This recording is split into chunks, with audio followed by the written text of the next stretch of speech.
Et alors du coup, c'est toi qui poses des questions, et donc c'est toi que je regarde.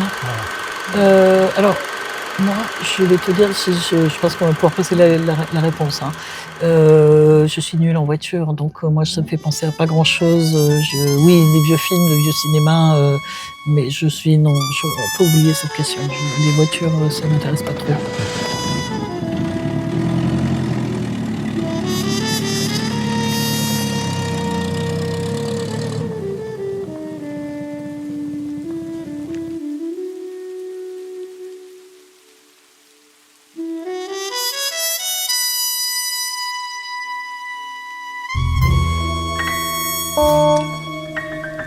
J'applique toujours deux phrases, l'une de Charlie Chaplin, l'autre de Hitchcock. Charlie Chaplin dit « Il faut tuer le réalisme au nom de la vérité ». Et Hitchcock dit une autre phrase « Quand je vois apparaître le hideux visage de la vraisemblance, je lui tords le cou ».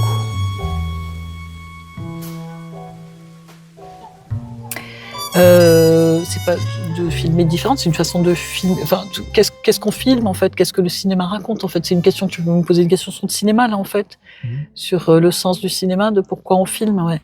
On filme parce que on veut participer au regard sur le monde, à changer le monde. Oui, je crois qu'on est tous cinéastes, fiction ou documentaire. On a envie d'amener notre pierre à ce travail, d'essayer de changer le monde, d'amener des regards, d'ouvrir en fait nos spectateurs sur des choses qu'on ne connaît pas ou qu'on connaît mal. Hein. Si on vient sur mon film, là, c'est la rétention, le centre de rétention, c'est un sujet totalement assez méconnu. Malheureusement, depuis quelques années, on en parle. Donc les personnes, enfin les citoyens commencent à connaître les mots de rétention et de OQTF pour obligation de quitter le territoire français, mais très mal. Ils ne savent pas plus ce qui s'y passe. Malheureusement, les citoyens entendent plutôt étranger égale dangereux. Voilà. Donc là, il se trouve que ce film, ça a été une genèse assez longue pour le fabriquer. Il ne serait jamais sorti au mauvais moment, mais je dirais que là, il tombe vraiment c'est-à-dire dans un moment où on a cruellement besoin de pédagogie pour expliquer aux citoyens français qu'est-ce qu'un centre de rétention. Il a une peur bleue de rentrer en Algérie parce que la famille a mis tout son fric pour essayer de trouver des papiers, un visa, machin. Ils ont dit si tu reviens, c'est mort. Personnellement, je suis sensible à la question depuis mon arrivée à Paris au milieu des années 90, et c'était l'époque de l'église de Saint-Bernard, défoncée à coups de hache par la police. Ça avait choqué beaucoup de monde à l'époque. Je suis pas sûre que ça choquerait autant aujourd'hui. Depuis, les choses ont mal évolué. Enfin, les esprits ne font que se fermer, les discours se radicaliser. Le fascisme qu'on n'imaginait pas dans notre pays grimper dangereusement dans les votes, donc dans les discours aussi, et dans les actes même. Donc voilà, donc je suis sensible à la question depuis longtemps. Et qu'est-ce qui m'a poussé à faire ce film? 2008, j'habite pas loin du centre de rétention du Bois de Vincennes en fait, dans lequel se situe le centre de rétention. Et en 2008, j'ai entendu à la radio qu'il y avait un incendie. Et ça m'avait interpellée parce que je m'étais dit mais comment à quel point de désespoir on doit être pour mettre le feu à sa propre prison. Et je me suis dit que j'allais m'intéresser de plus près à ce centre de rétention, déjà le trouver, parce que j'étais dans le Bois de Vincennes au moment où j'entends les infos à la radio, j'étais dans ma voiture et presque je lève la tête en regardant, en me disant où est-ce que ça brûle, où est la fumée. Bon, le Bois de Vincennes est grand, certes, mais je voyais pas où était ce centre de rétention. Et pour cause, parce qu'il est soigneusement invisibilisé. Il est tout au fond du bois, bien caché, dans ce qu'on appelle la redoute de Gravel. C'était aussi l'École nationale de police. Et donc, nulle part n'est indiqué qu'il y a un centre de rétention là. Et donc, je me suis... ça m'a interpellée. J'ai décidé de me rapprocher des observateurs du centre de rétention. Je suis devenue moi-même observatrice. J'ai fait des visites aux personnes qui sont enfermées en centre de rétention avec eux. Et excuse-moi, je vais reprendre. J'ai été déconcentrée par mon ami, un ami chef opérateur aussi. On a le droit d'être déconcentré par un copain. j'en étais où? Oui, donc j'ai commencé, je me suis dit, tiens, déjà pour aborder ce centre de rétention, enfin, en savoir plus, je me suis rapprochée des observateurs du centre de rétention et je suis devenue observatrice moi-même. Concrètement, ça veut dire rendre des visites aux personnes qui sont retenues et en faire des comptes rendus et les mettre sur un site, un blog, le blog des observateurs du centre de rétention de Vincennes. Et là, j'ai commencé à chercher comment faire un film, sachant qu'évidemment, je n'avais pas l'autorisation de filmer à l'intérieur. Elle m'a été refusée comme elle est refusée à tout le monde, puisqu'ils ne souhaitent absolument pas qu'il y ait de regard sur ce qui se passe dans ces centres. Mais à force de passer du temps là-bas, de réfléchir à quelle forme je pourrais donner à ce film, j'ai découvert ce lieu, en fait, cette cabane qui est devant, cet abribus déglingué où aucun bus ne passe jamais, mais où les visiteurs et les visiteuses viennent attendre leur tour de visite. Et là, je trouvais qu'il y avait une vraie parole qui naissait, qui s'échangeait entre visiteurs et qui naissait. C'est vrai que les visiteurs, quand je suis arrivée avec une caméra, se sont emparés très volontiers du dispositif, de la présence de la caméra. D'un seul coup, cette espèce de pauvre cabane perdue se transformait en agora politique où les personnes qui étaient là pouvaient livrer leur point de vue, leur histoire, mais aussi leur point de vue sur ce que ça signifie, parce que finalement, c'est un film sur le centre de rétention, mais c'est quand même un film bien plus large sur la place des étrangers dans la société. À tous les postes de garde, c'est comme le gars qui est à l'accueil, là, ils sont tous armés.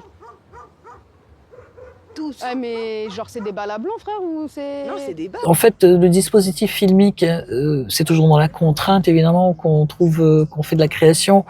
Je dis pas qu'on peut pas en faire sans contrainte, mais la création est souvent source de contraintes. Et donc, elle m'a obligée à trouver ce dispositif qui donne une vision élargie de la rétention, c'est-à-dire qu'elle montre à quel point la rétention touche bien plus que les seules personnes enfermées, mais les proches, toutes les familles autour et même plus loin, la société dans son ensemble, puisque la rétention ça crée du malheur, ça crée du chaos, ça fracture la société. Bien, la contrainte, c'était que je n'avais pas le droit de filmer. Donc non seulement. Excuse-moi, je reprends. Ouais. Devant l'abribus, tu n'avais pas le droit de filmer. Si, alors j'avais le droit de filmer. Enfin, j'avais le droit. C'est-à-dire que, disons que j'y suis allée avec une caméra. Et je me suis dit, on va voir comment ça se passe. Qu'est-ce qui se passe? Quel droit je peux prendre? Après tout, je suis dans le bois de Vincennes, je suis pas dans le centre de rétention, l'abribus, enfin cette cabane en bois, elle est juste devant l'entrée. Je vais y aller avec une caméra et on va voir ce qui se passe. Mon producteur m'encourage à y aller, il me file une caméra, vas-y. Donc j'y vais, je commence à filmer. Donc là j'ai vu que ça répondait très volontiers du côté des visiteurs, des visiteuses. Et évidemment, les policiers qui étaient derrière moi, tout de suite, sont venus me voir, mais vous faites quoi? J'expliquais, écoutez, voilà, moi je veux faire un film sur le centre de rétention, j'ai demandé l'autorisation de filmer dedans, on ne me l'a pas donné, mais ici on est à l'extérieur, et ça m'intéresse ce que les visiteurs ont raconté, donc je filme, vous inquiétez pas, je ne vous filme pas vous, je les filme, très bien, tant que vous ne nous filmez pas, nous, il n'y a pas de problème. Donc j'étais sur cette espèce de frontière, et je dis bien frontière, parce que j'étais très proche de l'entrée, et selon les brigades, parce que ça changeait tous les jours d'équipe de policiers, selon les policiers en place, j'avais plus ou moins de latitude pour reculer. C'est-à-dire qu'on a pu faire parfois des plans, la scène avec laquelle ouvre le film, on voit bien la cabane en entier. Ça devait être des flics assez sympas, enfin pas trop méchants, parce qu'on a pu, avec Muriel, ma chef opératrice, se reculer au niveau de la barrière, vraiment, et prendre un peu de recul. Mais il y avait des jours où on se faisait jeter, engueuler par les flics qui nous disent ah, vous restez de l'autre côté, du côté de la cabane et tout. Donc voilà. Donc je savais bien qu'on sent d'être sur une frontière floue, qu'il fallait surtout pas que la caméra tourne légèrement de leur côté, parce que sinon ils nous ont déjà fait effacer des images. Et tous les plans que j'ai pu faire du centre de rétention un peu de loin, etc. Eux, je les ai fait après, à part.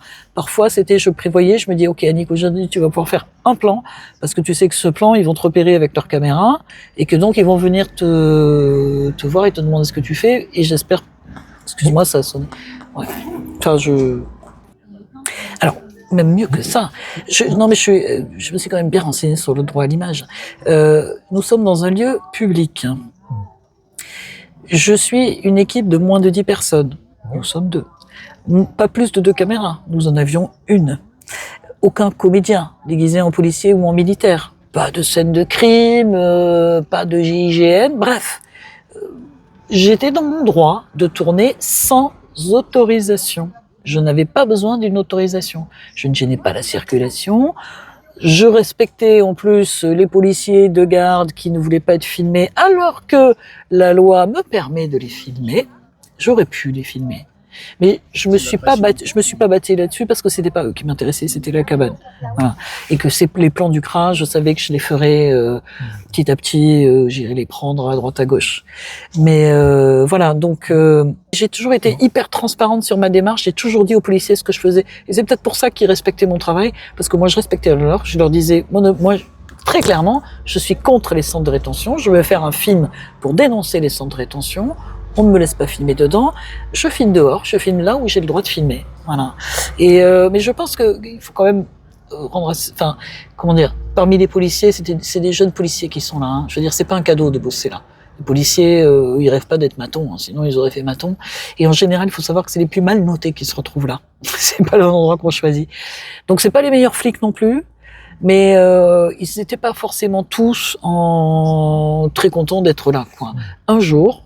Disons-le, un jour, un jeune policier est venu me voir, tout seul, de mon côté, c'est-à-dire du côté de la cabane, et il m'a dit « c'est très bien ce que vous faites ». Voilà. Donc je lui dis, ça arrive. Voilà. Même si c'était pas la majorité, mais... Un soir, pour un nouveau matin, oui j'écris pour y croire, l'avenir est incertain, excuse-moi d'exister, J'y suis retourné il y a très peu de temps, il n'y a pas 15 jours, j'étais devant le centre de rétention, discuter un petit peu avec les personnes, et puis...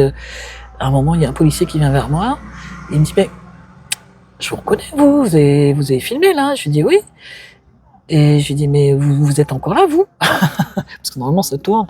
Il me dit, ouais, la sédentarité. Et il me dit, mais vous venez filmer? Un peu paniqué. Je dis, ah ben non, c'est bon, le film est fini, il va passer au cinéma. Oh, carrément! Et quand est-ce que le sujet de l'immigration t'a intéressé? C'est antérieur à ça, quand même? Plonge pas là-dedans comme ça? Moi, je dirais c'est quand je suis arrivée à Paris, hein, donc c'est-à-dire après mes études, même si moi je suis moi-même, on va dire, c'est quoi, deuxième génération, puisque mes grands-parents sont italiens, tu vois, immigrés. Donc bon, c'est pas la même histoire, mais voilà, ça fait quand même partie aussi de mon histoire. Par la suite aussi, j'ai eu, notamment, j'ai eu un petit copain très noir de peau, et c'était bizarre, à chaque fois qu'il allait renouveler son titre de séjour étudiant, il manquait toujours un papier. Puis quand moi, petite blanche, je venais avec lui, il manquait plus de papier. Donc tout ça, c'est des petites choses quand même qui vous marquent, qui vous touchent, qui vous blessent aussi, qui vous touchent dans votre histoire intime. Donc ça fait aussi partie de mon parcours. Mais disons que, comme je disais encore une fois, on peut pas embrasser si on peut embrasser toutes les causes, mais on peut pas être sur tous les fronts. Voilà, donc il faut se partager le boulot, les batailles. Hein. Moi, en tout cas, c'est celle-là qui m'a vraiment touchée dès que je suis arrivée à Paris, peut-être parce que j'étais pas loin de l'église Saint-Bernard. Il se trouve que j'ai été amenée à filmer plusieurs fois dans le 18e.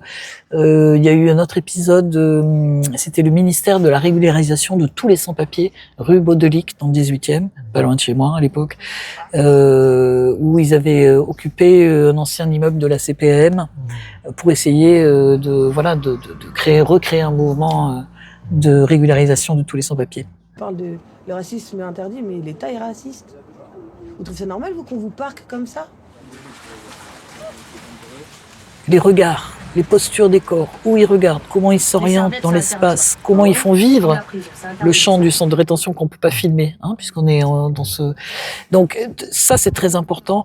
Les visages, les émotions sur les visages, et tous ces gros plans de visages qu'on voit, ce qu'il y a de magnifique, c'est que beaucoup, on les voit en gros plan, ils ne parlent pas, mais c'est comme s'ils parlaient. Ces visages parlent. Parce que un autre a parlé, une autre a parlé avant, ou va parler après, et ils portent tous, ils ont chacun leur histoire singulière, bien sûr, mais ils portent tous la même histoire collective, et tous les mêmes mots, les mêmes souffrances, en fait. Et d'être dans ces gros plans, de sentir leurs émotions, j'ai trouvé que ça donnait beaucoup, ça enrichit la parole, en fait. Et est-ce qu'il y en a qui ont refusé d'être filmés? Oui. Il y a des personnes qui ne souhaitaient pas, alors je dirais même pas refuser, parce que refuser ça paraît être un peu, ah non, moi je veux pas être filmé, parce que comment dire, je comprends très bien, on est dans une situation singulière, c'est des gens qui sont en souffrance, qui se sentent stigmatisés, voire en danger. parce qu'il faut savoir que parmi les visiteurs, certains aussi n'ont pas de titre de séjour en règle. Donc moi je questionne pas pourquoi une personne ne veut pas être filmée. De toute façon, elle a ses raisons propres. Mais c'était jamais malveillant. C'est-à-dire que bien souvent, les gens pouvaient même me raconter leur histoire. Donc quelque part nourrir le film, me nourrir moi et nourrir l'imaginaire qui me permet de faire le film sans vouloir être filmé. C'était quelque chose de très compréhensible.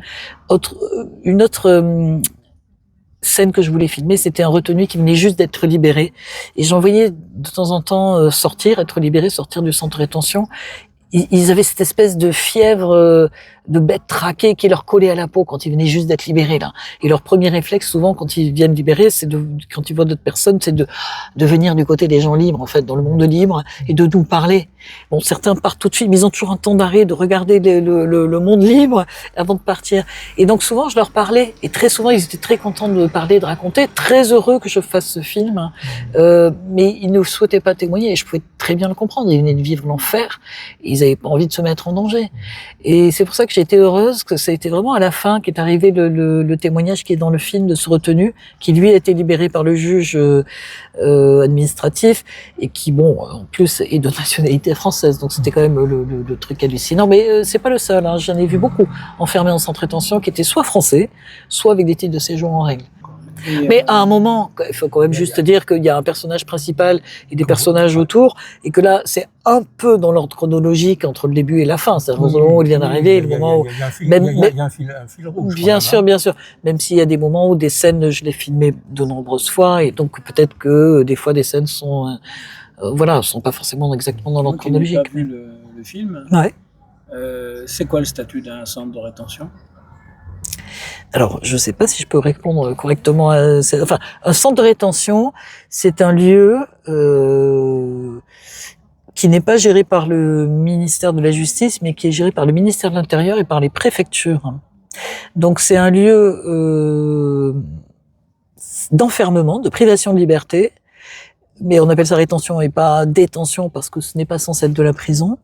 Mais il est géré par la préfecture. Une décision de justice qui les amène. Non, une décision préfectorale. C'est une décision préfectorale. Voilà, c'est pas la justice. Alors la justice intervient pour vérifier que les droits des personnes ont été respectés, par exemple en garde à vue, et qu'elles sont compatibles, enfin que leur situation administrative est compatible avec un placement en rétention.